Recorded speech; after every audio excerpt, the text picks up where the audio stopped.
In this video, I want to look at the Quixotic paradox of the one-eyed blind man. I once wrote something of a diatribe about the ingenious and stained gentleman, perhaps better known as Alonso Quixote. Despite my many studies of the classics and the greats, in terms of everything from philosophy to psychology to sociology, there are those who will balk at any comparisons between such great minds and the likes of myself. Comparing myself to a madman or even to a blind man seems to raise no such objections or derogatory remarks or even any blatant refusal of the underlying message that I'm trying to convey. Don Quixote, el hidalgo ingenioso, the ingenious gentleman, Don Quixote, Sir Quixote, also known as the Man of La Mancha, often improperly translated as the man on the spot, but in my view, more likely and more accurately translated as the man of the stain, or even more accurately still, the stained man. This classic was written by Miguel de Cervantes in a foundational work of Western literature, and it remains one of the earliest canonical novels. Published in two parts in 1605 and 1615, Don Quixote chronicles the adventures of a nobleman named Alonso Quixote, who becomes enamored with chivalric romances and decides to reinvent himself as a knight-errant named Don Quixote.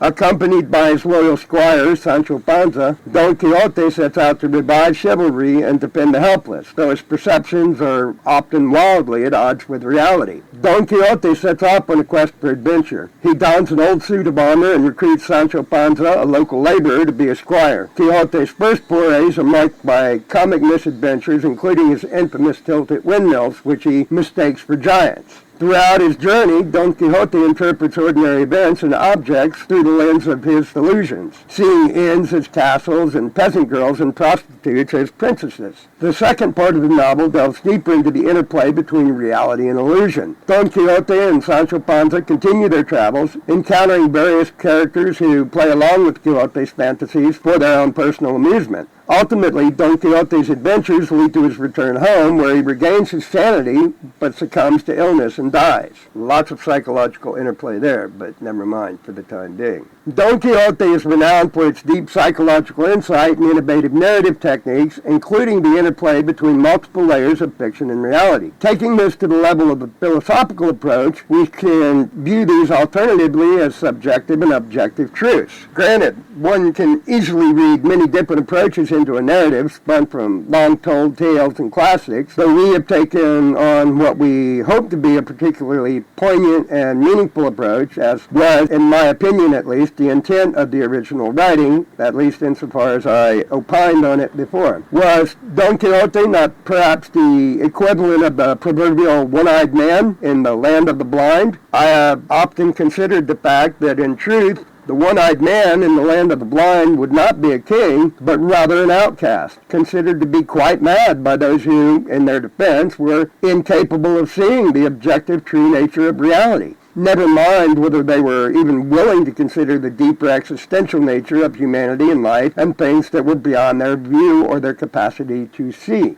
The paradox of the one-eyed man in the land of the blind stems from this famous saying, "In the land of the blind, the one-eyed man is king." This expression may suggest that even limited vision grants both advantage and leadership in an environment where others are entirely without sight. However, the paradoxical nature of this scenario reveals a deeper truth about perception, knowledge, and societal acceptance. In theory, the one-eyed man possesses a significant advantage over the blind population. His partial vision allows him to navigate the world more effectively, recognize dangers, and understand the environment in ways that are inaccessible to those without sight. This unique capability should, in theory, elevate him to a position of authority and respect, as his abilities surpass those of his peers. In reality, the one-eyed man's vision can lead to his marginalization and rejection. The blind population has adopted to their lack of sight, developing alternative methods for understanding and interacting with their world as they see it, proverbially speaking, of course. They have built a society where blindness is the norm, and their ways of perceiving and interpreting reality are deeply ingrained. The one-eyed man's claims and behaviors, based on his partial vision, are likely to be perceived as delusional by the blind. His descriptions of visual phenomena and attempts to explain the nature of the world, to explain the nature of reality, inability to explain the nature of objective truth might be incomprehensible or seem nonsensical to those who have never experienced sight. Rather than being revered, he could be easily dismissed as mad, his unique perspective seen as a sign of mental instability or even heresy, rather than as any visionary insight. Even if some individuals in the blind population are curious and maybe even willing to explore the one-eyed man's claims, their lack of sight and their fundamental limitations mitigate their ability to comprehend visual information. They cannot independently verify his observations or fully grasp the concept of sight, leaving them reliant on their established ways and knowing their experiences, their perceptions, their perspectives of the world. The blind population has effectively adopted to their condition, creating a functional society based on their shared experiences and limitations. Introducing the concept of vision challenges the very foundations of their understanding and way of life. This resistance to change is rooted in the comfort and stability of their adopted existence, where blindness is not seen as a deficit, but as the norm. Revelations about the true nature of reality, as described by the one-eyed man, can be threatening and disruptive. Such insights may be met with skepticism, fear, or even hostility, as they undermine the collective knowledge and societal structures of the blind system. The average person, deeply embedded in this context, is unlikely to pursue or even to accept a radically different understanding of the world, especially one that they cannot directly experience or independently verify. The paradox of the one-eyed man in the land of the blind highlights the complex nature of perception, perspective, knowledge, wisdom, societal norms, and the existential nature of humanity. While the one-eyed man theoretically holds an advantage,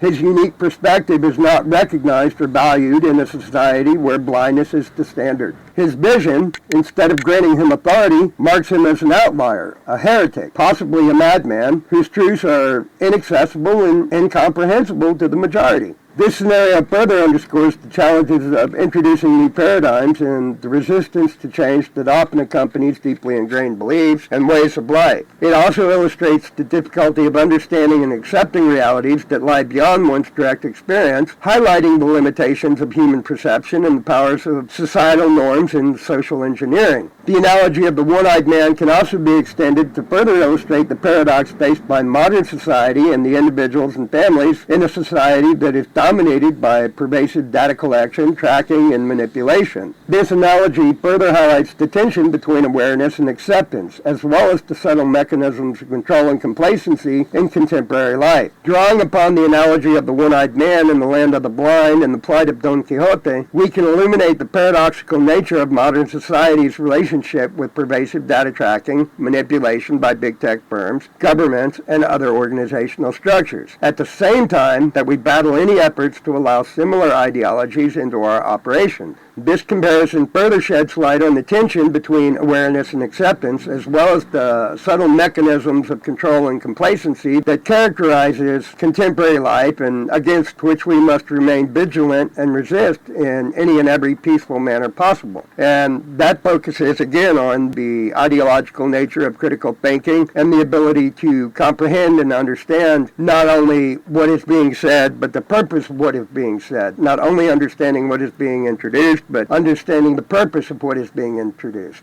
In this analogy, the blind population is blissfully unaware of the concept of vision, much like many modern individuals are either unaware or apathetic and indifferent to the extent of the data tracking and manipulation by the proverbial powers that be. Despite frequent, even daily news reports and discussions about data gathering, privacy breaches, data exploitation, the manipulative power of social media algorithms, and the proven history and existence of social engineering, demanding the complete submission of entire societies, this awareness often fails to translate into significant change in behavioral resistance. I would say almost inevitably fails. Similar to Don Quixote's struggle to awaken others to the truth lying beneath the surface of their reality, most in modern society are acutely aware of the implications of constant data surveillance and social engineering and manipulation. Like Don Quixote, They understand how their personal information is harvested, analyzed, and used not only for targeted advertising, but also for shaping public opinions, behaviors, and societal trends. However, their warnings and their insights are often dismissed or apathetically ignored by the broader population, much like the one-eyed man's vision is viewed as madness by the blind, despite understanding, despite knowing that something is beyond their limited capacity to see what is happening. Modern society has adapted to the conveniences and benefits provided by technology, much like the blind population has adapted to their physical condition and limitations. Despite being inundated with information about the potential harms of data exploitation and social engineering, many individuals continue to use these technologies without any significant concern or resistance. This resistance to change is rooted in the comfort and dependency on the digital services that have become essential in modern life. The subtle and nuanced ways in which social engineering is presented often creates an illusion of control and choice, even as individuals are being subtly guided and influenced, much like the illusions encountered by Don Quixote in his quest for the truth. Despite the awareness of being tracked and manipulated by multiple organizational structures, many people willingly succumb to complacency and continue to engage with these technologies and behaviors, often to their own detriment.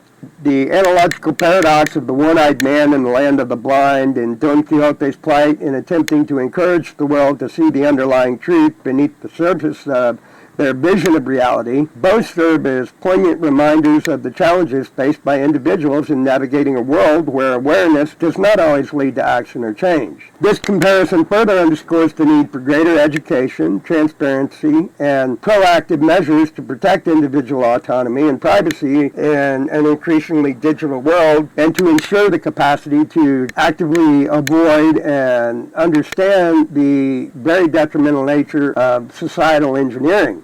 Is what we are doing paradoxical in nature? Is it some Quixotic struggle against the absurd realities of the modern realm of society? Is it some Herculean task that is ultimately impossible for mere humans like us? Are you even ready to pull back the curtain? Do you really want to see what lies beyond your vision of reality? Have you ever, even once, considered how you could help to make the world a better place?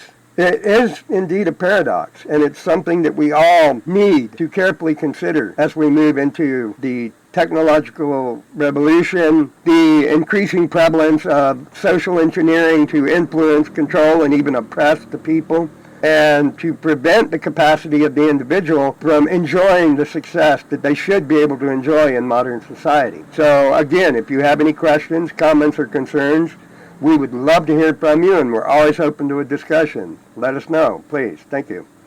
Bye. Please like, share, subscribe, and comment below.